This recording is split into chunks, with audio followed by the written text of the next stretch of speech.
নমস্কার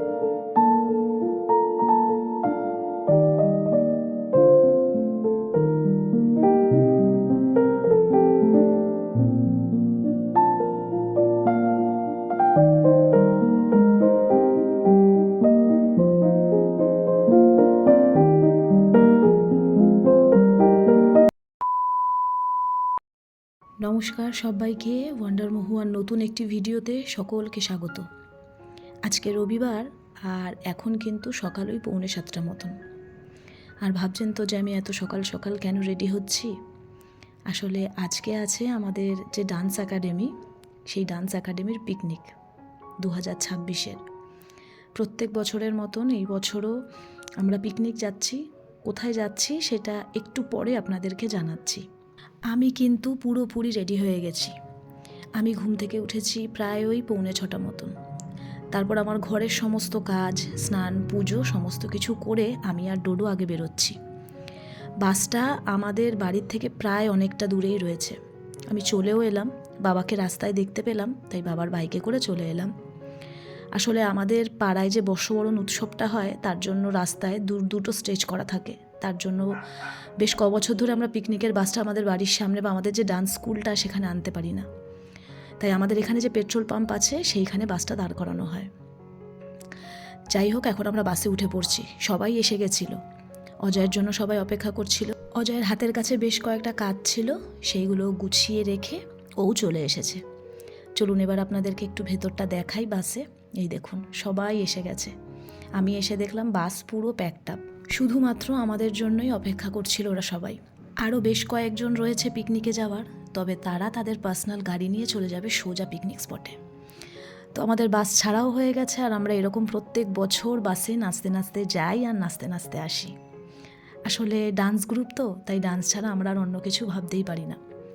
ডান্স করতে করতে আমরা চলেও এলাম কখন বুঝতেই পারলাম না। আর এই বছর আমাদের যে পিকনিক স্পটটা সেটা বলে দিই, সেটা হলো মধ্যমগ্রাম। আমাদের বাড়ির থেকে প্রায় ওই 1.25 ঘন্টা মতন লাগে এখানে আসতে। ফাইনালি আমরা পিকনিক স্পটে, মানে এখন অনেক খানিকটা হেঁটে যেতে হবে, তারপরে চলে আসি।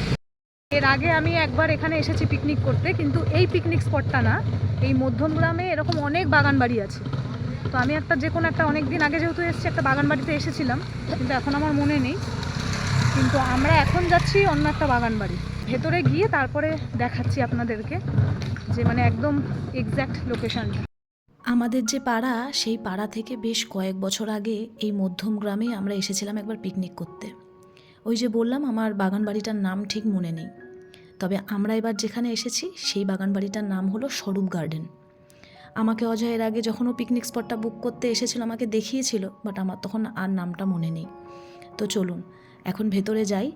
আর ভেতরে ঢুকেই খুব সুন্দর আমার পার্কটা লাগলো। সবথেকে বেশি যে জিনিসটা ভালো লাগলো সেটা হলো একদম নিট অ্যান্ড ক্লিন। বিশ্বাস করুন, খুব পরিষ্কার পরিচ্ছন্ন। এই যে আমাদের সব ডান্স স্কুলের সবাই দাঁড়িয়ে রয়েছে, আর আমরা একদম সামনে পিকনিক স্পটটা পাইনি, তাই আমাদের খানিকটা যেতে হবে। তো যাওয়ার আগে আমি এখানে খালি দোলনাটা পেয়ে একটু স্মৃতিচারণ করে নিলাম। ভীষণ ভালো লাগে দোলনা চড়তে, বাট এখন তো আর এসব হয়ই না, তাই ফাঁকা রয়েছে বলে আমিও একটু দোলনা চড়ে নিলাম। খুব সুন্দরভাবে সাজানো এই গার্ডেনটা। আর প্রত্যেকটা পিকনিক স্পটে কিন্তু এরকম বাচ্চাদের জন্য দোলনা রয়েছে, ফুলের বাগান রয়েছে। আর আরেকটা জিনিস আপনাদেরকে দেখাই, সেটা হলো আমাদের সকলের favourite cartoon character Motu Patlu. এটা ঢুকেই রয়েছে পার্কে, আপনারাও চাইলে এই পার্কে আসতে পারেন। তো ফাইনালি আমরা চলে এলাম আমাদের যে পিকনিক স্পটটা, আমাদের যে এরিয়াটা সেখানে। তো এসে দেখলাম অলমোস্ট অনেক কিছু রেডি হয়ে গেছে। আমরা যেহেতু একটু মানে ধীরে সুস্থে দেখতে দেখতে আসছিলাম, তো আমরাই সবার শেষে ঢুকলাম। ঢুকেই দেখলাম এখানে গরম গরম কফি দেওয়া হচ্ছে। বিশ্বাস করুন, সকাল থেকে ভীষণ চায়ের ক্র্যাভিং হচ্ছিল। তো যাই হোক, শ্বশুরমশাই সকালে গরম গরম চা করে দিয়েছিল, সেটা খেয়ে মন ভরেনি, তাই এখন আস্তে না আস্তে আগে একটু কফি খেয়ে নিলাম। আর আজকে সকাল থেকে কিন্তু প্রচণ্ড ঠান্ডা। নিউজেও দেখলাম যে আজকে সারাদিনই নাকি এরকম কুয়াশা থাকবে এবং আগামী কয়েকটা দিনও থাকবে। বেশ ঠান্ডাও লাগছে। তো গরম গরম কফিটা খেয়ে চলে এলাম রান্নার জায়গায়। আমাদের এই যে ঠাকুর রতনদা এখন লুচি ভাজছে, সবাই মিলেই কাজ। আমরা পিকনিকে আসার 1 ঘন্টা আগে ওরা চলে এসেছিল। ওরা এসে রান্নার এই সমস্ত কিছু গোছকাজ শুরু করে দিয়েছে। আর ওটা আমার দেওর যে লুচি ভাজছে, ও হাতে হাতে করে দিচ্ছে, যেহেতু আমাদের সকলের খুব খিদে পেয়ে গেছে। আর এদিকে হচ্ছে গরম গরম পকোড়া। মাংসটা ম্যারিনেট করে রাখাই হয়েছে, এবার সেখান থেকে পকোড়াগুলো ভাজা হচ্ছে। ভেজ যারা খাবে তাদের জন্য পনির পকোড়া, এছাড়া আমুদে মাছের ফ্রাইও হবে। আর এই হলো আমাদের ডান্স স্কুলের স্যার, মানে অজয়, ও সমস্ত কিছু। আর ইনি হচ্ছে অজয়ের ডান্সের টিচার। এবার এই দিদিকেও আমরা পিকনিকে নিয়ে এসেছি। তো এখানে আমাদের যে ব্রেকফাস্টটা সেটা দেওয়া হচ্ছে, গরম গরম লুচি, আলুর দম আর একটা করে মোয়া। আমি ব্রেকফাস্টটা করার আগে সবার প্রথমে এখানে প্রসাদটা খেয়ে নিলাম। আমার এই বান্ধবী বাড়ির থেকে গোপালের প্রসাদ এনেছিল, সেটা খেয়ে নিলাম। নিয়ে আমিও আমার ব্রেকফাস্টটা কিন্তু নিয়ে নিলাম। আসলে প্রত্যেকটা বছর আমাদের পিকনিকের যে ব্রেকফাস্টটা ওটা বাসেই দিয়ে দেওয়া হতো, শুকনো টিফিন। আর যেহেতু আমাদের পিকনিক স্পটগুলো প্রত্যেক বছর দূরে আমরা নিতাম, সেই জন্য এবার যেহেতু কাছাকাছি, তাই জন্য আমরা ঠিক করেছি এবছর আমরা পিকনিক স্পটে গিয়েই আমরা টিফিনটা করব, মানে ব্রেকফাস্টটা। প্রত্যেকটা রান্না তো ভালো হয়েছিলই, কিন্তু যেই জিনিসটার কথা না বললেই নয় সেটা হলোই আলুর দমটা। আপনাদেরকে বলে বোঝাতে পারবো না, আর যদি একবার খাওয়াতে পারতাম তাহলে আপনারাও বুঝতে পারতেন যে আলুর দমটা সত্যি এত টেস্ট হয়েছিল। ইচ অ্যান্ড এভরি পার্সন প্রত্যেকেই আলুর দমটার প্রশংসা করেছে। ব্রেকফাস্ট করেই কিন্তু আমরা আমাদের নাচ আবার শুরু করে দিয়েছিলাম। তারপরেই দেখলাম এখানে গরম গরম পকোড়া চলে এসেছে, চিকেন পকোড়া। আর পিকনিক মানেই তো শুধু খাওয়া দাওয়া, তাই আমাদের পিকনিকেও টাইম টু টাইম খাও, ডান্স করো। এই দেখুন সবাই পকোড়া খেতে ব্যস্ত, আমিও চলে গেলাম। তো আমি দাঁড়িয়েছিলাম, কারণ আমি যেহেতু পনির পকোড়া খাবো, আমি চিকেন খাবো না। আমিও কিন্তু নিয়ে নিলাম গরম গরম পনির পকোড়া। পনির পকোড়াটা করা হয়েছে যারা ভেজ খাবে তাদের জন্য। আমাদের ডান্স স্কুলে বেশ কয়েকজন আছে যারা ভেজ খায়, তাদের জন্য আলাদা করে ভেজের ব্যবস্থা করা হয়েছে। তো আমি ওখানে গিয়ে একটু চাট মশলা নিচ্ছিলাম, আর ওই রতনদা বলছিল যেহেতু চিকেন পকোড়া ভাজার আগে পনির পকোড়াটা করা হয়েছে তাই একটু ঠান্ডা হয়ে গেছে, কারণ চিকেন পকোড়া ভাজার পরে যদি পনিরটা ভাজা হতো তাহলে হালকা একটু স্মেল আসতো, সেই জন্য। তো যাই হোক, কোটিংটা দারুণ ছিল।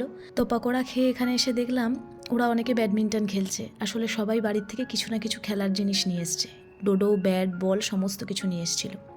আমি ব্যাডমিন্টন খেলতে ভীষণ ভালোবাসি। আমার বাবার বাড়িতে ফ্ল্যাটের ছাদে প্রত্যেক দিন আমার ভাই ওরা মিলে ব্যাডমিন্টন খেলে। আমার ভীষণ যেতে ইচ্ছা করে জানেন, কিন্তু ওই যে সময় হয় না, তাই আর খেলতে যাওয়াও হয় না। কিন্তু এখানে এসেই সুযোগটা আমি একদম হাতছাড়া করিনি। বেশ অনেকক্ষণ জমিয়ে আমি ব্যাডমিন্টন খেলেছি, আর আমি কিন্তু ব্যাডমিন্টন খেলতেও পারি খুব ভালো। তো তারপরে কিন্তু আবার আমাদের ডান্স শুরু হয়ে গেছে। বছরেই একটা দিন এখানে সকলের বয়স ভুলে গিয়ে আনন্দে নাচে মেতে ওঠে। এখানে যে স্টুডেন্টরা তাদের বাবা মা সকলে খুব মন ভরে ডান্স করে, ওই জন্য বছরের এই একটা দিন সকলে অপেক্ষা করে থাকে। সরস্বতী পুজোতেও আমরা খুব মজা করি, তবে পিকনিকটাই একটু বেশি মজা করি। যাই হোক, এখানে সকলে খেতে বসে গেছে, দুপুরের লাঞ্চ করতে বসে গেছে। আমরা এখন খাইনি, আমি একটু পরে বসবো, পেটটা আমার এখনও ভরা। তো সকলকে একবার দেখিয়ে দিচ্ছি। আর আমাদের দুপুরের মেনুতে কিন্তু ছিল চিকেন বিরিয়ানি, আর তার সঙ্গে চিকেন কষা, আর যারা ভেজ খাবে তাদের জন্য আলাদা ছিল। তো এখানে সকলের মতন ব্যস্ত, কেউ খেলছে, কেউ গল্প করছে। শেষমেশ আমরা একদম সবার লাস্ট ব্যাচে খেতে বসলাম, যে কজন আমরা বাকি ছিলাম। আজকে যেহেতু সারা দিন একটু রোদ্দুরের মুখ দেখা যায়নি, তাই খুব তাড়াতাড়ি যেন অন্ধকার হয়ে যাচ্ছিল। তো সবার প্রথমে পাতে পড়লো গরম গরম আমুদে মাছের ফ্রাই, ওই যে তখন দেখালাম আপনাদেরকে, একদম গরম গরম। তারপরে বিরিয়ানি। আমি চিকেন নিইনি, আমি শুধু আলু দিয়ে বিরিয়ানি খেয়েছি। বেশ কয়েকদিন হলো, বা ওই 1-2 মাসের মতন বলতে পারেন, আমি চিকেন মাটন সব কিছুকেই অ্যাভয়েড করছি। তবে মাছে আটকে আছি এখনও, আস্তে আস্তে সেটাকেও ছেড়ে দেওয়ার ইচ্ছা আছে। যাই হোক, সারাটা দিন খুব আনন্দ করে কাটালাম, আর দেখতে দেখতে বাড়িও চলে এলাম। আর যত রাত বাড়ছে ঠান্ডাও কিন্তু প্রচণ্ড বাড়ছে, হাঁটতেও কষ্ট হচ্ছে, হাত পা পুরো জমে যাচ্ছে ঠান্ডায়। খুব মজা করলাম।